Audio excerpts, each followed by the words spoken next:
You're listening to the Options Insider Radio Network, the home of the Options Podcast. For more quality options programs, visit theoptionsinsider.com or search for Options Insider Radio Network in your podcast provider of choice. Listeners can also access all of our programming through our mobile app available in the iTunes and Google Play stores. Select programs are also available via live stream at mixlr.com/options-insider. That's mixlr.com/options-insider. Don't forget to follow along with your favorite programs and submit your own questions for the hosts at twitter.com/options, stocktwits.com/options, facebook.com/theoptionsinsider, or via questions at theoptionsinsider.com.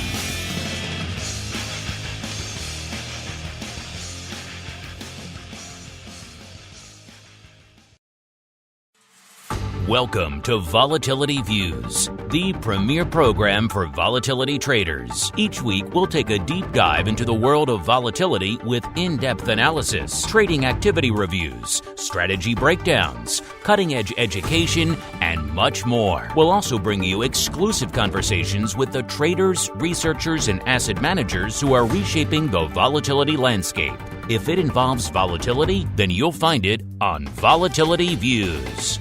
Volatility Views is brought to you by MIAX, one of the fastest options platforms in the world. MIAX is now trading options on the SPIKES Volatility Index, offering pinpoint accuracy, radically faster dissemination, and a highly transparent settlement auction for confident trading, all for competitive exchange fees. It's time to make a change and give yourself an edge with SPIKES. Learn more about SPIKES at www.miaxoptions.com/spikes. Options involve risk and are not suitable for all investors. The statements made are provided for information purposes only and are not intended to provide and should not be relied on for financial or legal advice. And now, it's time to take a deep dive into the world of volatility. It's time for Volatility Views.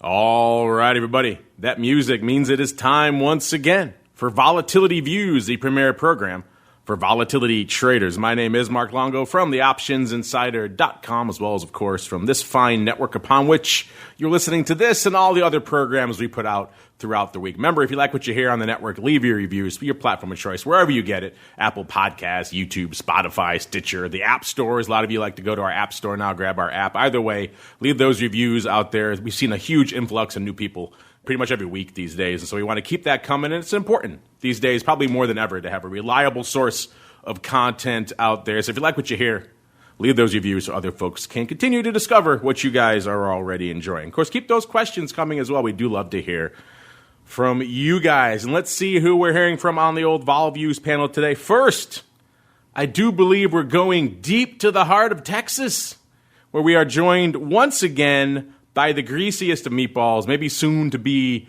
the tastiest of briskets, or perhaps the spiciest of chilies, Mr. Mark Sebastian from OptionPit.com, by way of Carmen Line Capital, by way of a little state known as Texas. Mr. Meatball, welcome back to the program from your southern sojourn, sir. The vols during the day are super green, deep in the heart of Austin. I was a little nervous. I'm not going to lie where you're going to go with that rhyme, but you went PG. That was good. Yeah, absolutely. So how is it? How was the great sojourn in the middle of a pandemic, sir? Well, I got to say the highlight of my trip was driving through Uranus, Missouri, where yes. I saw the sign for the Uranus Fudge Factory, which is located right down the street from the Uranus Axe Hole, which is the social club for recreational axe throwers. So here, I was just giving you credit for restraining yourself, and now I have to take that credit back. These are legit places that exist in Uranus, Missouri. So, if it's good enough for a legit business, it's good enough for us. There you go. Explicit tag be damned here on Volatility Views. And also joining us, holding down the MIAX hot seat this week, Mr. John Cherry, the global head of options over there at Northern Trust. John, welcome to Volatility Views, sir. Thank you, Mark, and good to talk to you, Mark, Sebastian, as well. Thanks for having me on. And John, it's been a little while since you've been on the network. Why don't you go ahead and give our audience, particularly on Vol Views, a lot of new people have joined since the last time you were on the network. Give them a quick overview. What does the head of options do over there at Northern Trust day to day? Sure. So, the global head of options at Northern Trust, we support both asset owners and asset managers, all their listed and flex options needs from index, ETF, and single stocks. So happy to talk vol today. Well, then you came to the right show because we are about to do that. It is time to commence the Volatility Review. It's time to break down the latest developments in the volatility trading world. It's time for the Volatility Review. All right, everybody, welcome to the Vol Review, the portion of the show where we break down what the heck is going on from a vol trading and trending and analysis and unusual activity perspective. And coming into the end of the week here, getting a little bit of red on the screen, or maybe a lot of red depending on where you're looking. If you're a bit of a NASDAQ fan, you got a lot of red on the screen, off not quite 2%, but pretty darn close, off about 1.8% coming into showtime.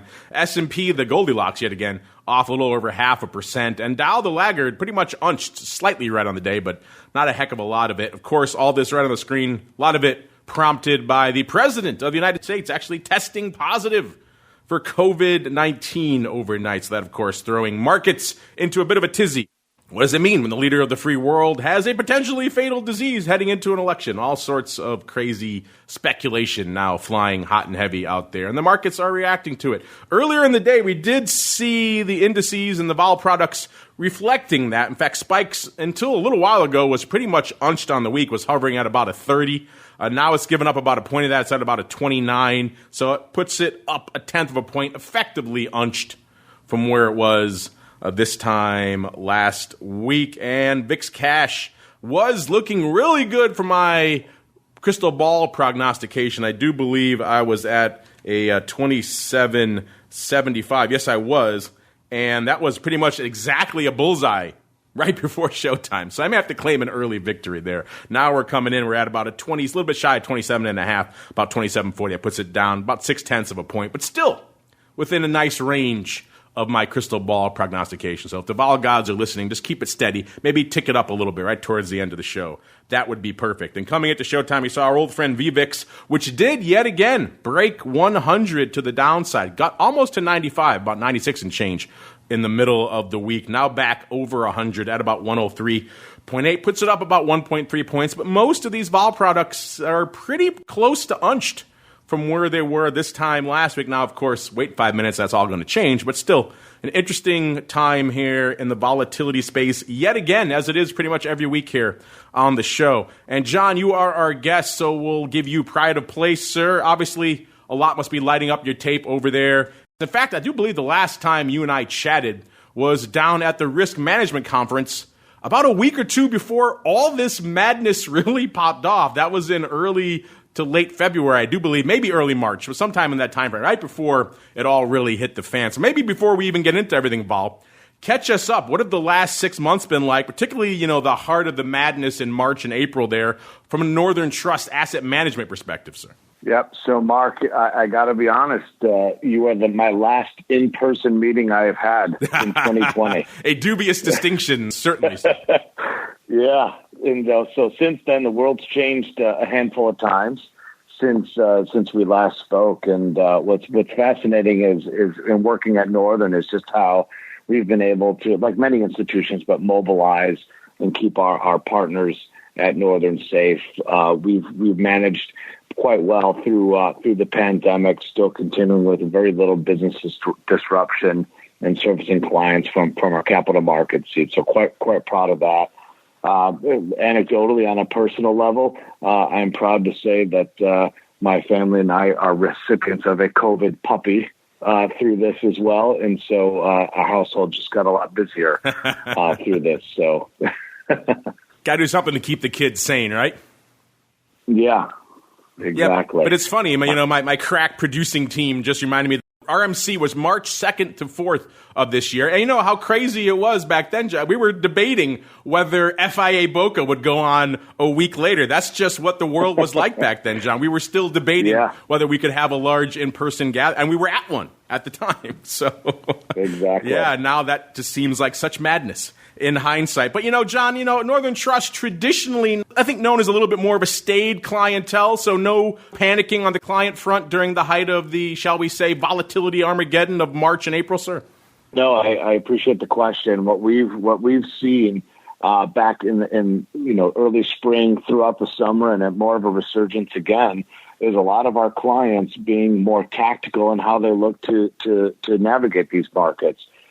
These type of clients, both asset owners and asset managers, are in diversified portfolios and look to take advantage of options with respect to covered call writing or cash secured puts, both buying and selling them. I talk to clients quite regularly about there's arguably no better time in recent history, with the exception of early 18, to be a tactical covered call writer with single stocks. The single stock volatility with respect to ETFs and indexes is usually far greater than index volatility, traditional S&P or VIX volatility. And so, if you're looking for opportunities to have dividend enhancement or dividend replacement, with a lot of companies suspending dividends, covered call writing is something that can be prudent. And I do believe the last time we chatted, right before all this popped off, we were talking, even back then, it's funny, it was a talking point even back then when the world was completely different, about at the time, little bit of a bump that was being priced in to the VIX futures term structure. Now, of course, that bump is pretty much right in front of us. We're right heading into it. It's pretty much a mountain now, of course, the gulf up there in the VIX futures term structure. We'll get to all that in a little bit when we break down all things VIX futures. But I'm curious, John, now we're in this, shall we say, yet again, an interesting volatility regime. We're heading into an election. What's going on? What's your take? And what are the Northern clients up to over there now in the wake of this just recent volatility we're seeing, sir? Yep. So no doubt there's a lot of catalysts on the horizon. We talk quite regularly about, obviously, the U.S. election. It will likely not be an election day. It could be an election week or election few weeks, if not a month. That narrative could have changed even again this morning with President Trump and his wife contracting COVID. So I do think that there's a lot of catalysts out there. Another thing that we talk about is you're going to really start to see embarking on earnings season. Starting in a couple of weeks, your third quarter earnings are absolutely going to be paid close attention to. So I'm very curious to see what Mr. Amberson has out there for us as well with some of his predictions. But absolutely, certain catalysts out there can create a lot of opportunity from within the vol space, both not only in the VIX complex, but again looking at ETF and single stock vol. Well, Matt just was on last week on the Advisor's Option talking about all things earnings, and I think in his words, this is the bloodiest season he's ever seen for premium buyers out there. Remains to be seen if next cycle, so far the last two cycles have pretty much been a repeat of the same playbook. Remains to be seen if this cycle, which of course includes the election in it now, if that will be the same thing or if we'll see a little bit more vol come kicking in. But so far, it's been kind of a bit of a death knell this year from an earnings front when you're talking about premium buyers. Mr. Meatball, I know you've been busy doing your great mass exodus out of the great state of Illinois. But that said, sir, what, if anything, was on your radar this week, and what was lighting up the pit chat this week, sir? I mean, I think what has been interesting is just, the general stiffness of the volatility curve, the way, markets have been really separating themselves. I mean, today, for instance, is where it's like, oh, COVID. The Dow is green right now, and the RUT is green, but you've got the NASDAQ down 2.4%. So you've got all kinds of weird movement. You got a VIX that's kind of going nowhere. And then, we're starting to see it kind of looks like a rotation day because you've got the industrials up 1.5%, the energy up 1.5%, materials, financials all up, and then you got XLK down 2.6%. So there's, they're using this today as an excuse to do some rotating, but that's not been the case all week. It's been, kind of a lot of chop. It would be what I would say, and so that's kind of what's been on my radar. And there's been a lot of light volume in VIX again, and I know that's got to be frustrating SIBO, but yeah, their volumes have been really light, and I think that's kind of interesting. It might surprise some people when we get to the numbers here a little bit later in the show, exactly how light they have been, because you're right, there has been a little bit of chop and certainly more on the tape out there today, yet it hasn't really been reflected in the vol products. Speaking of the vol products, let's get to those. Of course, Spike Futures still halted. Still waiting for news out there. MIAXoptions.com/spikes is the place to go for the latest updates. As soon as that news breaks, it'll be there. Hopefully it'll be during our show. That'd be great. We could break it to you live here. So let's head on out to the VIX futures landscape. Coming into showtime, we saw a whole heck of a lot of the same pretty much in terms of how the curve was shaping up compared to last week. That OCC future coming into showtime was about 4-point premium to the cash. That's pretty much almost exactly to the decimal point rounding place where it was this time last week. So not a heck of a lot of change there. The NOVE future, about 5 points, maybe a quarter of a point lower, but effectively unched out there as well. So that OCC NOVE portion of the term structure kind of retaining its juice from this time last week. DEES, same deal. DEES about a little over 3.5 point premium to the cash. That's about a tenth of a point higher. That's effectively unched out there as well. And Jan, same deal. It's about a 2.3 point premium. That's about a third of a point lower. So came in a little bit, but everything kind of playing the same game as last week here in terms of VIX futures term structure. Mr. Meatball, is that your takeaway as well? A whole heck of a lot of the same going on in VIX futures land, sir? Yeah, it's we still have a really wide cash to futures spread. Futures curve is really flat. They started to, they had priced October down a little bit, but really what we've seen is November got a huge bump with all the mail-in voting and the debate being such a unique experience for the viewer. Let's say that. But no clear winner. And, so I would say that when I look at the curve, November is really interesting. And then there's a nice spread, actually, between December and January. I mean, we have a really, really backward curve outside October. November is 1.5 points higher than December. December is 1.5 points higher than Jan. Jan's above Feb. And yet all of these are like 5 points higher than the VIX cash. It's really weird. I've never seen a curve structure like that where it's acting this way. You'll see something maybe kind of similar when VIX is in the 50s, but with the amount of realized volatility, you just don't see this. Yeah, it is fascinating. John, like I mentioned the last time you and I chatted back in early March, we were talking about this little blip that seemed to be percolating on the horizon out there around election time. Now, fast forward a few months, a pandemic or two, some civil unrest or two in between now and then. A lot has changed. The VIX futures curve, as we said, has kind of evolved a little bit as well. Very backward. And what's maybe surprising and or alarming to a lot of people is that the vol juice is not just through the election, but it extends beyond, as Mark was just saying, out to Jan and even a little bit into Feb out there. So what's your take on what we're seeing out there in the vol surface? Does it alarm you, A? And B, what do you think about the vol being priced in even beyond the elections? Is that something that your clients are coming to you perhaps with a little bit of alarm, or are you conveying this to them over there saying maybe be prepared for a little bit of a rockier road past November 3rd? Yeah, it tends to be a few things. One, yes, clients are certainly concerned both on the health side with respect to coronavirus and what their portfolios can look like given the uncertainty of the election and a potential resurgence as you go into the colder months. That being said, the volatility, the VIX vol is, for at least the three of us on the call today and a lot of your viewers, I'm sure, is not overly scary. This is a normalish VIX. based on some things that historically we have not seen before necessarily, given COVID. But these type of events do tend to come and go. So what I tend to preach to clients is that we are familiar with kind of these peaks and valleys, and being thoughtful and prudent about how we manage these exposures with shorter dated time horizons is an important thing to think about.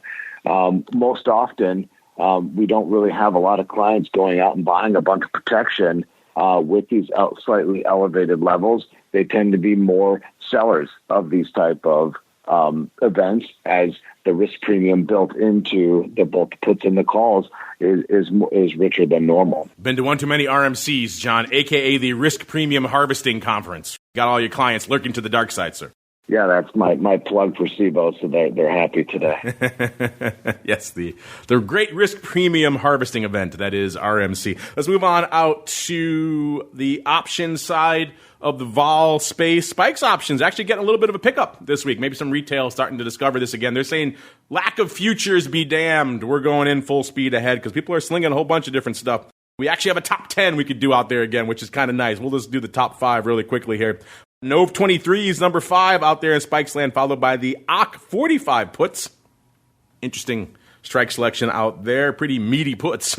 Number 3, the February. First Feb we're seeing on the board here. Feb 11 calls. All sorts of word strikes out there in Spikes land. Number 2, the D75 puts. And number 1 with a bullet in Spikes land out there are the NOV 47 half puts. So all sorts of weird options lighting up the tape out there in Spikes land today. You know what's not really lighting up a ton of tape out there right now is VIX land, even though it has ticked up a little bit. We have seen about 80,000 more contracts come roaring in since right before the start of the show out there. So that's maybe a sign that we're going to bump this ADV up a little bit, because the ADV has dropped yet again. It's down to about 367,000 contracts in VIX land right now. It's down almost 20,000 contracts just from our last show last week. So despite the fact that there has been some vol, there has been some movement out there in the markets over the course of the past week, the vol product's not really responding. Let's see if today can maybe buck that trend a little bit, because we got about 266,000 contracts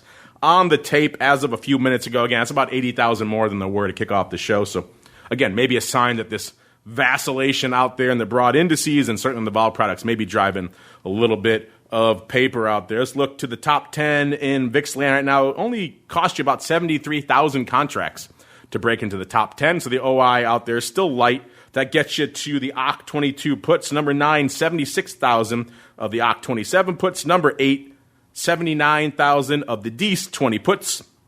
Then we get to the funky call strip, shall we put it. Number 7, our first call on the list, 87,000 of the Jan 150s, 150.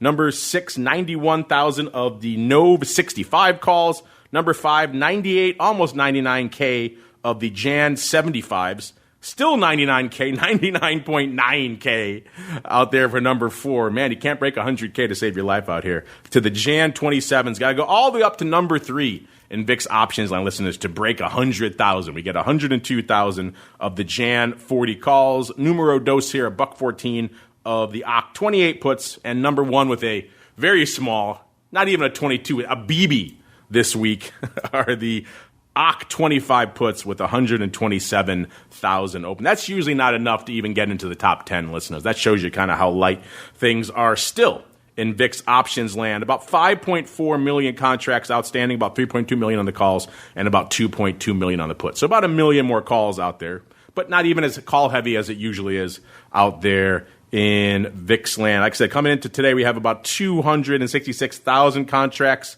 on the tape as of a few minutes ago. Let's see what the hot contracts are out there in VIX land today. I use hot in air quotes because not a lot of paper yet, but about 32,000 of the OC 28 puts. So our old friend, the OC 28 puts, lighting it up again. They are number 2 out there right now overall in VIX land, and number 1 today in terms of paper. The number 2 most active contract out there today, 21K of the DC 23 puts.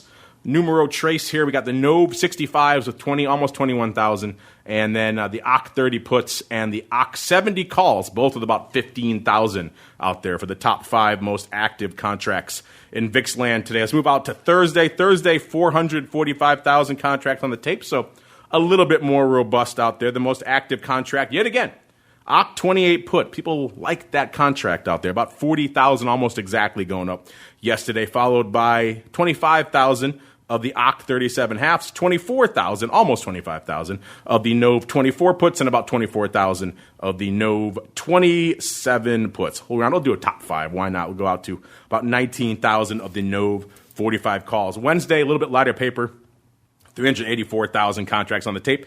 Yet again, 40K, almost exactly dominating the top of it, and a pretty similar strike, the OCC 27 puts. I see a bit of a pattern here emerging. 40,008 to be precise of the OCC 27 puts for your most active contract on Wednesday, followed by about 30,000 of the OCC 70 calls out there, 21,000 of the OCC 28 puts, 20,000 of the DEES 45 calls, and about 20K almost exactly of the DEES 29 puts. Out to Tuesday, a lighter day, only 306,000 contracts on the tape. The big prints, 20,000 of the OCC 28 puts, 19,000 of the NOV 30 puts, 17,000 of the NOV double calls, 17,000 again of the NOV 21 puts, and about 16,000 of the October 26 puts. And Monday is the laggard of the week, only 175,000 contracts.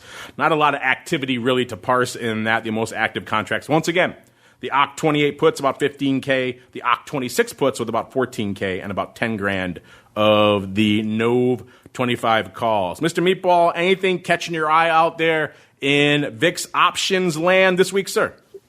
You know, it was a relatively slow week. I didn't really see a lot of, obviously I was on the road, so I didn't see anything that was really struck me. Tubby wasn't giving you shows on the road, sir? What's going on? No, not too many shows on the road. I was too busy getting my own show on the road that I didn't get a lot of shows on the road. But it was a really slow week in general. And so, I'm not sure I would have seen a lot even if I had. I did notice that there's been some pretty decent activity on the OCC 28s and the OCC 29s. A lot of people looking for some sort of convergence there. And we're starting to see November. You could see, don't be surprised if you see November volatility pick up pretty significantly. One thing I would point out, just in general on options, is that VVIX, the VIX of VIX options, has now been consistently around 100 and is really starting to trend like VIX option volatility is going to go back into the 90s or lower. So that, to me, I think is really interesting and something to keep an eye on, and could present some interesting trading opportunities in the coming days and weeks. Yeah, I concur with that. It's one of the barometers we've been watching very closely over the past couple of weeks as well, because prior to the last couple of weeks, VVIX hadn't broken 100 for pretty much the entirety of the COVID cycle. I think it was February 20th, the last time it broke 100. Now it's done that 2 or 3 times just over the course of the past week. So pretty much you can say for the entirety of the COVID era, 100 was really the floor for all things VVIX, usually at 75. And now potentially threatening that again, and has broken it a couple of times over the past week. So, we talk a lot about the VIX futures surface out here, but I think VVIX certainly as interesting, if not more, out there these days. But getting back to VIX options here, John, A, do you guys utilize a lot of VIX options over there in Northern Trust Land? And B, if so, what have you guys been up to? What's been lighting up your tape over the past few weeks, sir? Yeah, we do have a few clients, particularly more sophisticated, family office type, or certainly asset managers and hedge funds that are using VIX to express, whether it's a vol pop or looking to take advantage of it as vol pops come in and selling some of that. Our volumes in the VIX products, particularly VIX options, have been quite steady throughout spring and summer. But it's interesting. I echo what both of you guys have said, is that at least for the last 2 months, virtually no real VIX trading from any of our tech client base. Well, let's go out to an ETP now that a lot of you like to fade out there. Everyone's favorite fade, that is, of course, VXX. Coming into showtime, it was at about a 25.6. It was at about 26. It gave up a little bit, about 0.4 of a point. And now it's about pretty much right about there again, about 25.70 or so. So kind of hovering there. So down not quite half a handle from last show, a little bit less. So all those out there who were banking on some size erosion, not so much this week. Too much going on out there to keep it from going down too much. But of course, we'll see if VVIX continues to drop and if maybe saner heads prevail out there in VIX futures. Maybe we will see more VXX coming in. They had earlier in the session, right before the showtime, had done about 137,000 contracts out there in VXX land, which isn't a ton. That has jumped up to about 157,000 out there right now. So a whopping 20,000 more have gone up since the show started. Not a ton, though, because the ADV out there is actually pretty firm. It's about 282,000 contracts. So in these days when VIX is light, shy of 400K, and VXX is ticking up, VXX is actually starting to threaten VIX from an overall volume perspective, at least on the options front. Well, that would be interesting to see if those two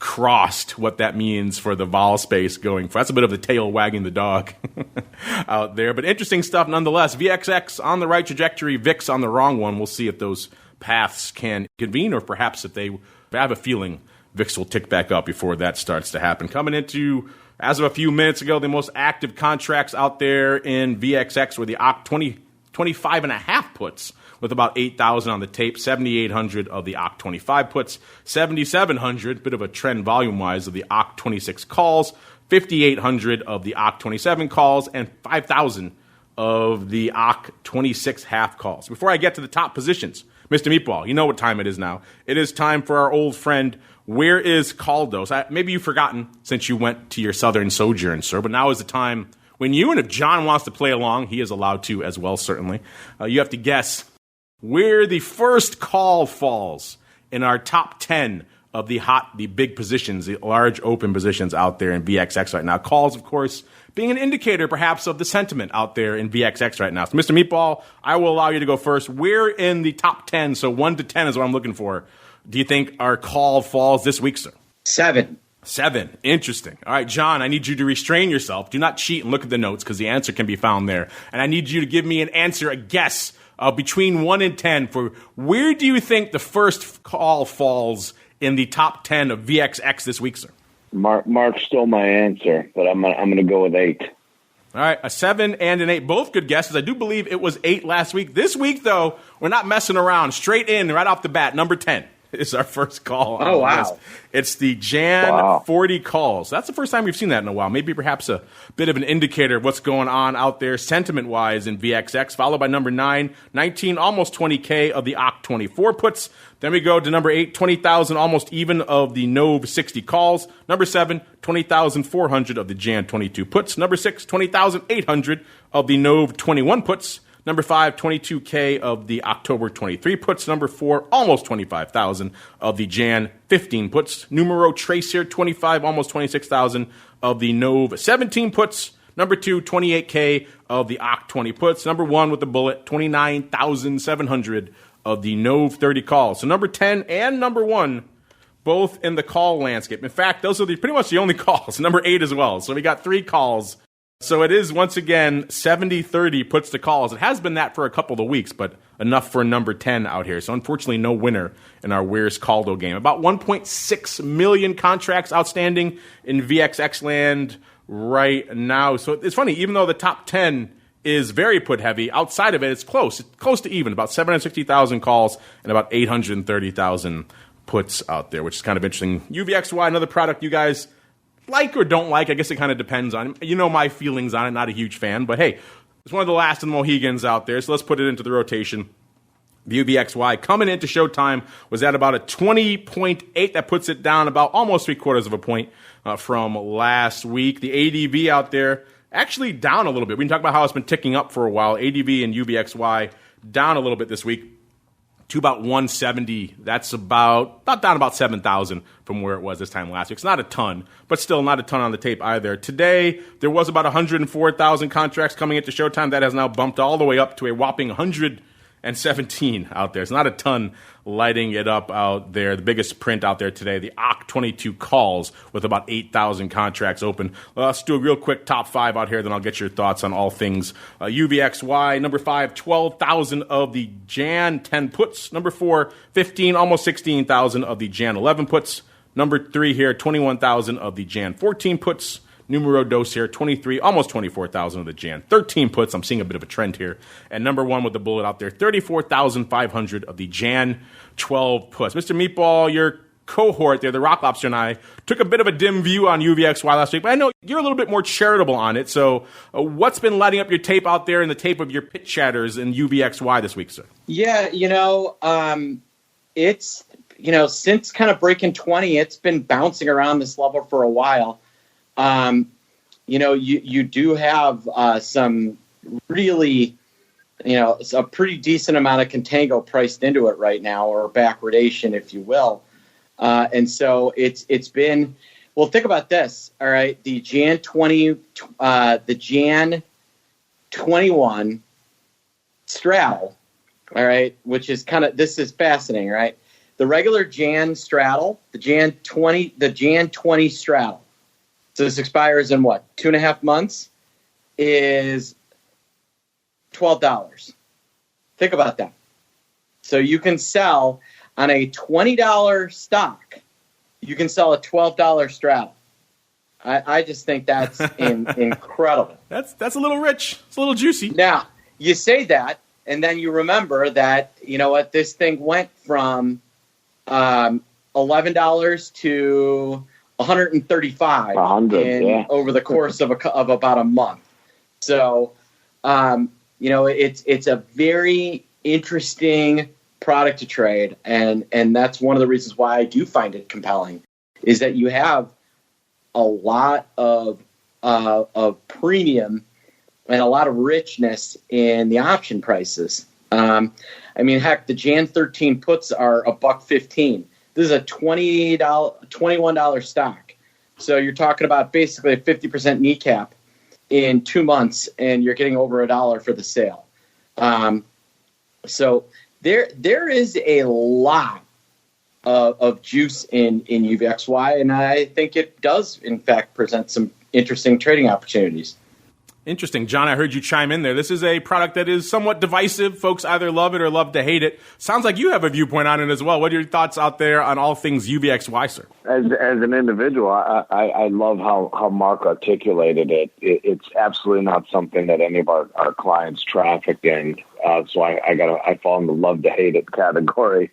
But it's so interesting when you're looking at how juicy those options really are, both on the long and short side of it. It can really inspire investors to take a view on it.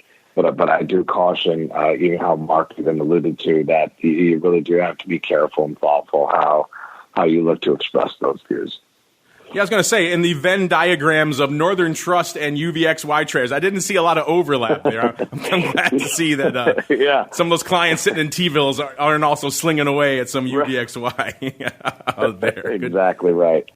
Glad to hear it there, John. You mentioned Matt and his earning reports earlier. We still got some of those popping off. There still are some big names reporting, listeners. If you like to sink your teeth into single name vol, we got it for you. Of course, the season kicks off again hot and heavy really soon. So the folks at ORAT's busy out there resetting their machines for the next couple of weeks. But right now, we still got some names popping off. Tuesday, we had McCormick and Company. So the spice folks out there, if you like spices, Micron as well on Tuesday. So a bit of a tale of two cities out there. Spices on one hand, old school kind of tech on the other. Thursday, we had PepsiCo, Bed Bath & Beyond, one that's been hot and heavy on our network of late. And Conagra, we got some earnings results reports for those bad boys. Now, let's start with our old friend Bed Bath & Beyond, the one that all of you faded. I seem like I was the only guy picking Bed Bath & Beyond in our Bed Bath & Beyond versus GameStop poll we did a week or two ago. Like 85% of you chose GameStop. I must be in a bizarro world here, but it looks like my leanings were correct on that one because Bed Bath & Beyond blew the doors off of it. They went into the report almost $15, $14.98, a little bit shy of that. They were pricing in a paltry 13%, and they ended up delivering about 32% in overall movement. So one of the few names to really blow the doors off this season. Pretty much everything else has been just annihilated. They, at the end of this report, were almost $20. They were about $19.82, so a huge move out there in Bed Bath & Beyond. Let's see where they're hanging their hat out there right now. They're north of 20 now, $20.73. One of the few names bucking this sell-off as well, up another $2. So you factor that into the straddle, you have a huge move out there of the apparently virtual shopping has been the boon for Bed Bath & Beyond. The days of getting the coupon in the mail, going in for your 20%, those days are over, but apparently that hasn't slowed them down. The market liking what they're seeing out. There's a couple others here. Conagra Brands, they were at 35.71 going into their earnings. They were pricing in 5.2%, so a little bit of juice, and they only delivered about 2.5%. So that's pretty much the season in a nutshell right there. That's the season in microcosm, listeners, is under-delivering from an overall vol perspective. In fact, the folks at Orax have crunched the numbers now for pretty much the entire season. There's still a few names left to report, obviously, but we've seen most of the names out there that have, pretty much all of the big ones have reported. And we're at a whopping 74% for the season, listener. That means of the vol that was priced in, if they all moved equal to their straddles, it would be 100%. Obviously, they haven't done that, so we're much lower. We're at 74%, with some weeks this week, week 2 in particular, coming in at 52%. So pretty much half of the vol that was priced in was delivered. And that was a heavy week, too. There were nearly 900 big firms reporting that week. So that's a bloodbath. I think Matt referred to this as the bloodiest season he's ever seen since they've been crunching the numbers, which is certainly something to behold. Now it's time to behold your questions. It is time for the Volatility voicemail. It's time to share your thoughts and opinions with your fellow volatility traders. It's time to check the Volatility voicemail. Make your voice heard by dialing 779-669-4VOL. Posting a comment on the optionsinsider.com, sending an email to questions@theoptionsinsider.com, or posting your questions to twitter.com/options or facebook.com/theoptionsinsider. All right, everybody. Welcome to the Vol voicemail, the portion of the show where you guys ask us questions. Sometimes we turn that spotlight back on you, ask you guys questions. We asked you one around last show last week that had the rare unanimity of opinion, unanimity of response. 100% of the responders answered yes to this one, which we never see that for any of our polls. Always there's someone out there who's a bit of a contrarian, but not this one. We asked you last election night, we held a special podcast discussing the results as they came in and what that meant for the VIX and the financial market. Should we do that again this November? Should we have a live election night special? And you guys apparently want us to do that. 100% of you said yes, we should do that. So I think we got something in the works. We're going to bring on some special guests. Mr. Meatball, I haven't even mentioned this to you, so I'm doing it live on the air. What do you think? Are you down for a little live election night analysis, sir? That would be the big red mute button there, sir. Have you found it? Well, you know what then? John's going to take your place. John, if you're interested, sir, you want to hop in on our live election night special, sir, analyze some vol, some VIX, maybe we get a huge swing in the futures again? I'm in. There we go. John took your place, Mr. Meatball. Are you there? Darn it. See, you slow on the mute button, you lose your spot. Maybe we'll see if we could squeeze you in. But clearly the audience wants that. Let's see what else they want here. We also asked them a question right before the show, so kind of a late-breaking poll here. Just a fun kind of Friday vol poll, little vol quiz out there. We asked you a little simple question. What's your preferred method, your go-to, your tool for trading S&P vol? Again, this is S&P vol, not other types of vol. I gave you 4 choices, so the vol products, which we spent a lot of time talking about on this show, so your VIXs, your spikes, etc. Maybe you want to go the direct route, so straight to, let's say, an SPX straddle or a SPY, something like that. You want to go the vol ETP universe, we were talking about VXX earlier, or maybe getting a little bit narrower there. You want to go to the levered/inverse side of the space, so your UVXYs and your SVXYs and all that kind of fun stuff. So this one's live, hot and heavy right now. You guys can vote over there at Options, make your voices heard. Mr. Meatball, if you have a vote, have at it. And B, more importantly, what do you think our audience is voting for, sir? Always situationally dependent. Right now, my favorite way to trade S&P vol is with the SPX. When the VIX is 12, my favorite way is to trade the VIX. And you know what?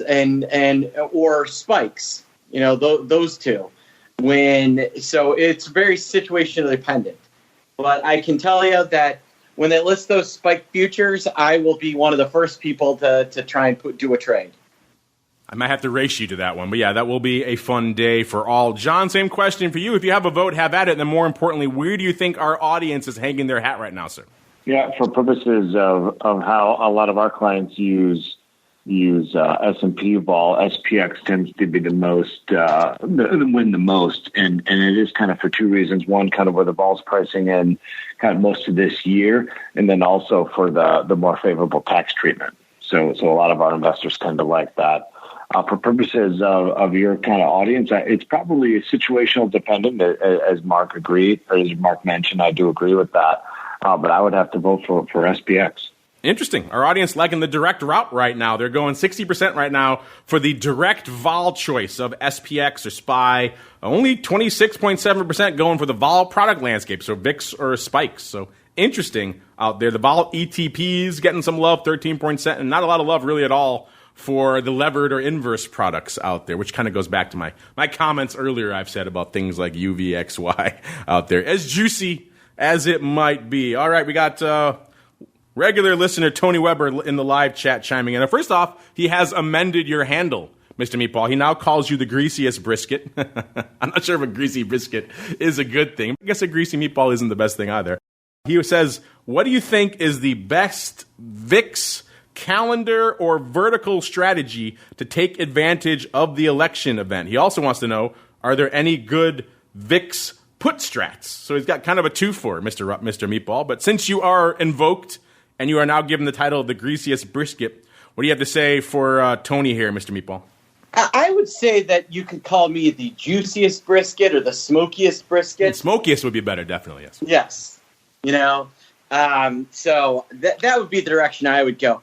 So, I think that delving into November is relatively risky. The where I think things are there's a real opportunity is the Dece-Jan spread is over a point, and I have trouble imagining this thing not being resolved by December expiration. And so I look, and this is a trade that I've put out to people in my Volatility Edge newsletter that we have, and I was looking at the owning the December 35 puts and selling the January 35 puts, and you can collect about $1 on that. I think there's some really nice edge in a trade like that at a relatively low risk, and interestingly, that actually produces a long delta because of the fact that Jan is trading at such a discount already. I don't know if it's going to act that way, but I think it's got a deep enough pricing structure in terms of the spread already that you can do pretty well. That's the direction that I've been looking at in terms of when I can find a calendar that I like. That's been the spread I've liked trading. Interesting. John, you have not been dubbed with a food-based moniker, but if you'd like to have an answer here for our live listener, have at it, sir. I would say that when your last name is Cherry, I don't know that you need a food-based moniker. It lends itself to all sorts of ways we can go with that, yes. Yeah, that's a whole separate show we can do. But no, I tend to agree with what Mark said. I will not do it justice to kind of give a recommendation, so I'm going to yield right back to Sebastian. See, listeners, I tried to get it out of him for you, but he wouldn't budge on that one. Let's see. Go out. We got time for one or two more here. Let's see. Eli says, "Hey guys." Well, hello, Eli. New listener alert. Oh, well, we love you there, Eli. A lot of you guys have been tuning into the program for the first time a lot lately, so welcome to Eli, and everyone else out there falls into that category. He says, great show. Trying to catch up. Yeah, there's a lot. There's a lot there. This show goes back a ways. So you got some vol talk on your hands, listeners. He says, just wondering, ever think about adding a variant section to the show? Yeah, Eli, we've gotten this question in the past. It's something we've considered multiple times here on the program. And the problem is, from a variance perspective, finding reliable and repeatable sources of information on what's going on out there. Sometimes you get conflicting narratives of what people are putting up out there, and we don't want to relay that to you guys. So we kind of have left that by the wayside a little bit. Obviously, variance on the OTC side of the space informs a lot of what we see.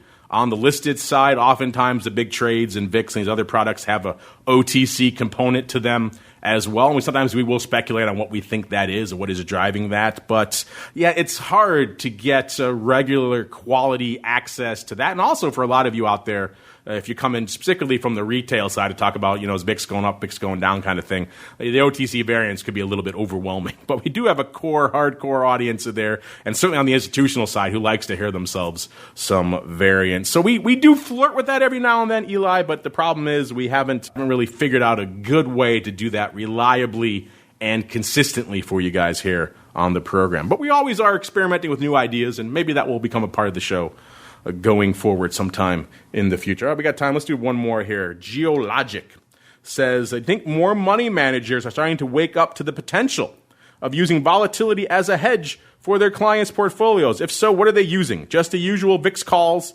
Love the network. Well, good timing. We happen to have someone who falls in that category, actually a couple of them, here on the program right now. John, we'll start with you, sir. A, what do you think for our audience? Do you think more money managers are waking up to vol? And if so, what are they up to? What are you seeing out there and the folks in your audience there, in your clientele who are using the vol products? What are they up to?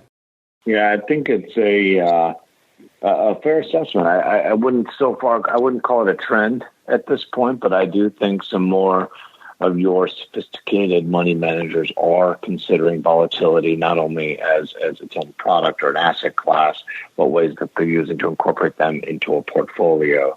What we oftentimes see is more of your S&P type hedge, then in pairing that with a kind of a long VIX tilt. Using VIX options, that tends to be a popular strategy that a handful of our more sophisticated money managers are using. And then you do have kind of your more, what I would call vanilla type investors that are using volatility, long volatility via VIX calls as a means to take advantage of some level of a spike. Mr. Meatball, you are in the money manager space these days. What do you have to say for our listener here? You think more money managers are doing it? And B, if so, what do you think they're up to? I wish more money managers were doing it. I think there's a few. But, in terms of money managers in the vol space, there still needs to be a lot of push to get those guys using these things because most don't know what they're doing. A lot of money managers need a lot of education because, when they delve into these things, they can be just as dangerous as not, right? How long ago was this when a whole bunch of Wells Fargo advisors were buying VXX for their clients as a vol hedge? The good old days. That wasn't that long ago. It was a couple years ago. Yeah, and they had to pay a big lawsuit because none of them really understood what they were doing.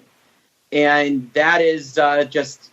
one of the things to be aware of is that for every Mike Tusaw or John Cherry or Mark Sebastian, there are about 90,000 morons in the money management space.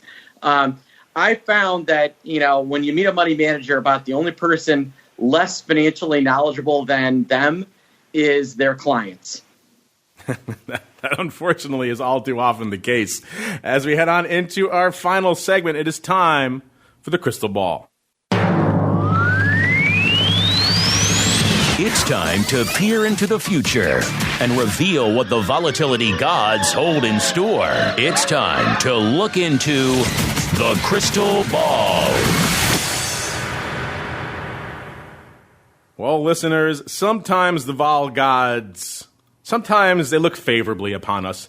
And this week is such a week. Remember, I asked the vol gods to start the show. I said, if you can just tick it up a little bit, that looks really good. Our bullseye is within a tenth of a point. And coming into the end of the show, we're at about 27.83 in the VIX cash. That puts it, about 0.08 away from my 27.75. So, yes, that would be a bullseye for me this week, listeners. Spikes coming into the end of the show here is at about a 29.25. So, a little bit extra juice out there in Spikes land. So, good things we have two goalposts to play around with out there because I was a little bit farther away on the Spikes side of the fence. Mr. Meatball, I should say Mr. Rock Lobster, was pretty far away on both. He was at a 26.5, so he was about a point and change away on VIX and several handles away on Spikes land. So we won't even talk about all things Rock Lobster. He has excluded himself this week. So I win, so I will be the charitable fellow and I will decide who gets to go first. And John, if you feel like playing, if you're up to it, if you got a little bit of vol prognostication in your back pocket, sir,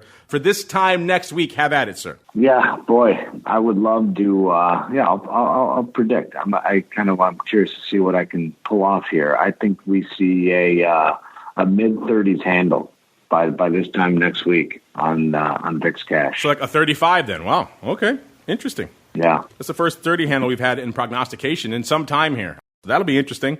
I can certainly see what you're putting down. Mr. Meatball, charitable guy that I am, a.k.a. Smokey Brisket, a.k.a. all those other good names out there. I will go last, even though I won. But, nice guy that I am, I'll let you go next, Mr. Meatball. So what are you feeling this time next week? So the VIX is, about 2770, 2780 right now? Right in that range, yeah. All right. And let's see. I think that we're going to be less COVID-y next week. I think they're going to have an airline stimulus deal. And with the president not on the road, there's less craziness that he can do. So I'm going to predict that we're going to see a lower VIX. And I'm going to say 25-25. Interesting range, almost a 10-point gulf here between our two other vol prognostications. Now it falls to me, listeners, to be the sane, the level-headed one. Dare I say the bullseye out here on our vol prognostication game this week. Be careful following me this week, listeners, because 2020 has been a bit of a challenging one from a vol prognostication perspective. My record taking a bit of a dive this year, but I guess maybe that's a bit of a point of pride because this year is unlike any other. All right, so yeah, looking at this, I like that, by the way, how you put that, Mr. Meatball. Less COVID-y. Could be less COVID-y next week. I'm not sure if I'm on board with that train, but I like how you put it nonetheless. I say we're at about 29.25 in the spikes and close to 28, 27 and change out there in VIX land. I would certainly not be surprised if I saw, a mid-30 handle get pop up on the radar out there, given what we have going on. Of course, we are in this rarefied air right now where we have a president with COVID and everything else. You probably would know a little bit more about his symptoms this time next week and how bad his case is. Hopefully we will by this time next week. But I'm still feeling a little bit more. I think the spikes are kind of a bit of a leading indicator of where we might be right now. So I'm feeling a little bit more juice out there to the tune of, I'm going to go pretty much almost exactly where spikes is. Spikes is at a 29.26. I'm going to go at a 29.25. So that's our market, listeners. We got 25.25 on the dark side for the greasiest meatball. We got me in the middle, 29.25. And John playing the upside there at a nice and juicy 35. There it is. All right. Unfortunately, listeners, that music means we've come to the end of another epic sojourn through the world of vol. We'd love to hear from you guys, your questions, your comments, your live chat comments, your votes in our poll, all that fun stuff. Something you'd like us to talk about on vol views. Maybe somehow there's a product we don't get to. There's a lot we get to. It's only an hour, though, so bear that in mind. If you have something you want us to talk about on the show, hit us up.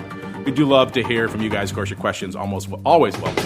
And if you like what you hear, make sure you keep those reviews coming so new folks like what was the listener today, Eli, and a bunch of others can continue to discover the program more important than ever these days. But before we go, let's go back around the horn. Let's start with Mr. Cherry. Sir, if folks are intrigued, they want to learn more about what the options folks are up to over there at Northern Trust, sir, where should they go? What should they do? Yeah, feel free to reach out to me directly at John Cherry, Northern Trust Corporation, JVC4 at NTRS.com. Thank you, Mark. There you go. JVC4 at NTRS, NorthernTrust.com. And Mr. Meatball /Brisket /Chili.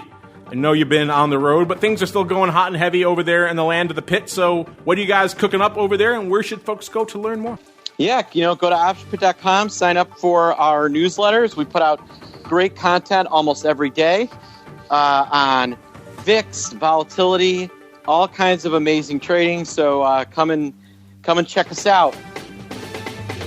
You know where to find them, listeners, optionpit.com. And you know where to go for a great vol stop in between episodes of this program.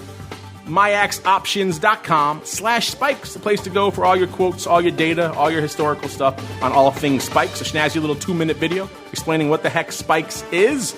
Again, historical data, press releases so you know when those futures are back hot and heavy. And, of course, links to a cool little show called Vol Views that you may like. And so what more can you ask for from a vol destination? MIAXoptions.com MIAX/spikes, or just type MIAX or spikes into your browser.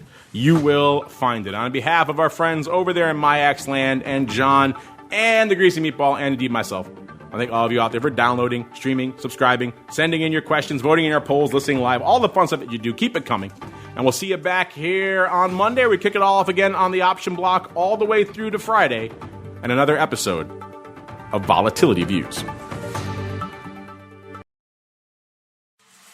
Volatility Views is brought to you by MIAX, one of the fastest options platforms in the world. MIAX is now trading options on the SPIKES Volatility Index, offering pinpoint accuracy, radically faster dissemination, and a highly transparent settlement auction for confident trading, all for competitive exchange fees. It's time to make a change and give yourself an edge with SPIKES. Learn more about SPIKES at www.miaxoptions.com/spikes. Options involve risk and are not suitable for all investors. The statements made are provided for information purposes only and are not intended to provide and should not be relied on for financial or legal advice.